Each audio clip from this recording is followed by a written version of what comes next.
Hi friends, it's Roberta from Roberta's Artistic Adventures.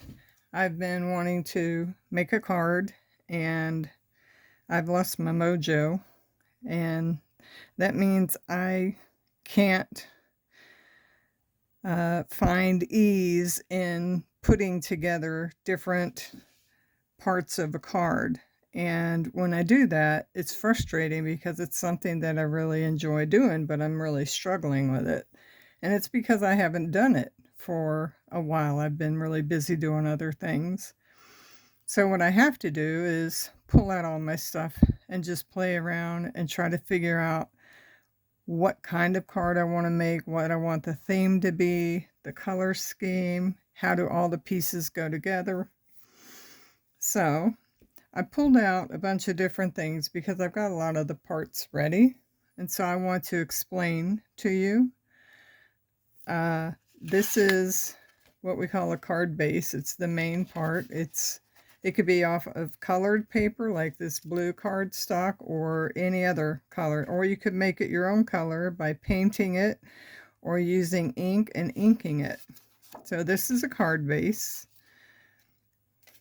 This piece is the part that you would glue to the inside and you would write a message, or I generally leave these empty because when I give someone a card, they can enjoy looking at it, and then when they're done enjoying it, instead of throwing it away like most cards end up being put in the trash after a while, it could actually be gifted to someone else because there's not been a personalized message written inside. So they just need to get an envelope, sign the inside, and send it on. This part of the card, I chose this color of cardstock, and I want it for the background. So I had to cut it down from the big piece into smaller pieces. And this piece would be the one that would go in the back. But when you put the other piece over the top of it, it covers up the middle. So I generally take one of my dies, it's a piece of metal, and you put it on the paper and you put it through a die cutting machine, which is just two rollers with a lot of pressure, and it presses the cut into the paper and separates it. Doesn't really cut, it's just pressing it apart or pressing in a design. So I cut the middle out of this one.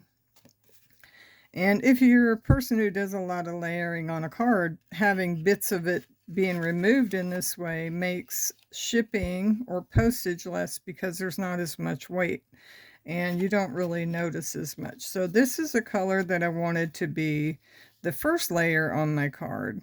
So that's going to be the back layer. And it looks funny because it's got this aperture, this opening. The second thing I did was I chose the next layer on top of that, and I chose this paper because the colors coordinate, and I like the colors and the patterns in this paper. But I decided I like, I'm a mixed media person. I like doing mixed media. So I cut this down a little bit smaller, and I added some white paint splatter, and then there's also some gesso. And so I did some spatter on it. This is a piece that would go on top of this blue one.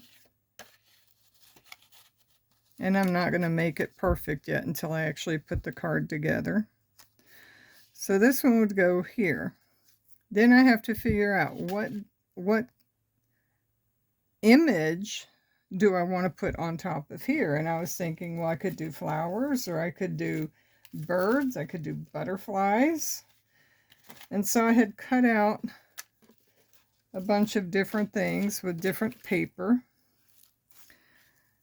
And so I cut out some butterflies. This is called die cut. And I did some in gold, I did some in the blue, lots of different kinds. And with this kind, because there's bits that are cut out, I save all those little bits so I can fill them in. but I decided that I didn't want the butterfly. So like these are the inside parts for this big butterfly here.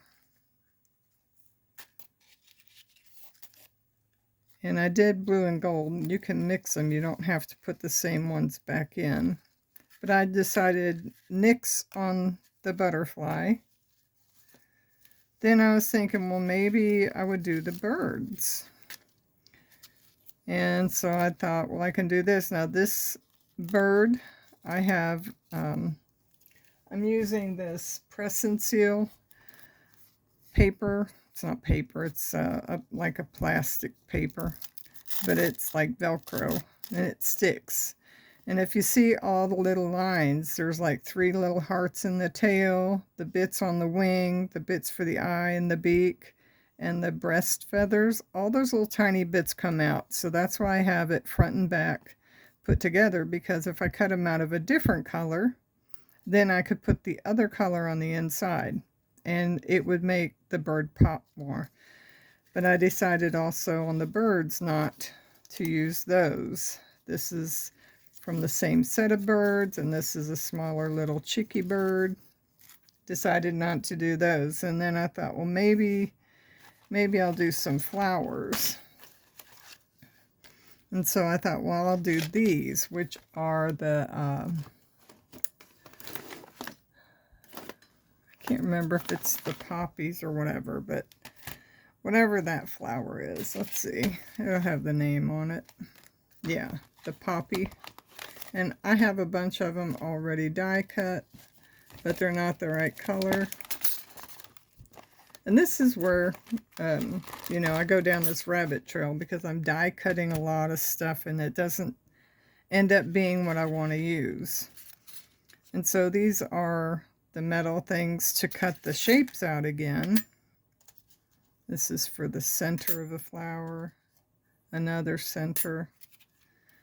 And so I had cut out of gold paper this background,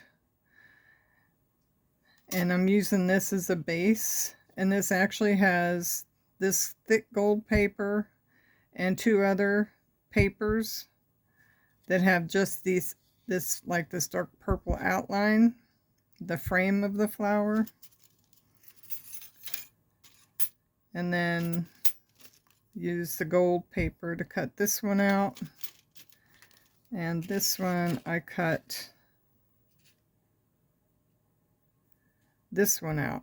The paper that I used is paper that I made. This is just, it's not copy paper. This is cardstock, white cardstock. And I just had some fun. And this little piece came out of this corner, and the flower right here came out of this piece right here, and you can see the pattern in there that it goes together. This paper for the outline of the poppy, the dark purple, is the same exact paper, but I painted it with wild iris to make it a little bit darker. And these are some of the colors that I used to create this paper. I did some stenciling, and I did some other stenciling with different colors of paint. I did some splatter with gesso and white paint. And so in making my card, I designed the paper itself for what I wanted. I also used the gold paper to die cut a couple of words to come up with a sentiment. And so I would need to glue this all on to the card. So this is the parts of the card. And this is what the paper looked like originally. So let me show you what that would look like.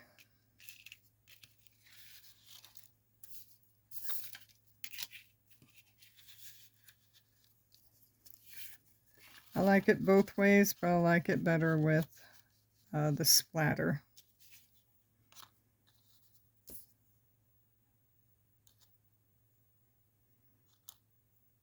So this is one version. And then the other one is the other paper that I did mixed media on.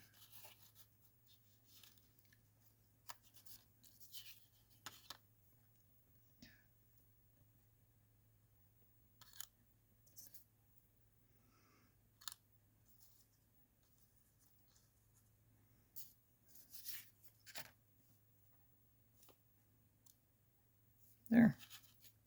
And then that would go inside. And then this little bit would go on the top here. Cover that. So that's going to be one of the cards I'm going to make. I was also going to add some little gems on there. These have different shapes, little circles, medium, hearts, and then stars. And because this has stars, I was trying to decide if I wanted this color for the stars or if I wanted this color for the stars to make it pop. I'm not really sure. If you watch my video, let me know what you think, what color I should use, the yellow or the blue, and if I should use the regular paper or the one I splattered. You can let me know. I do want to send this card to someone in the United States. I can't do overseas because it costs a lot more money. But at the end, when I do the video, I will draw one of the viewers who wants to be entered, and I will send them the card. They can send me their mailing address, and I will mail them the card. I hope you enjoyed seeing the process of how a card gets made, and let me know how you would want me to do this card if it was going to be sent to you.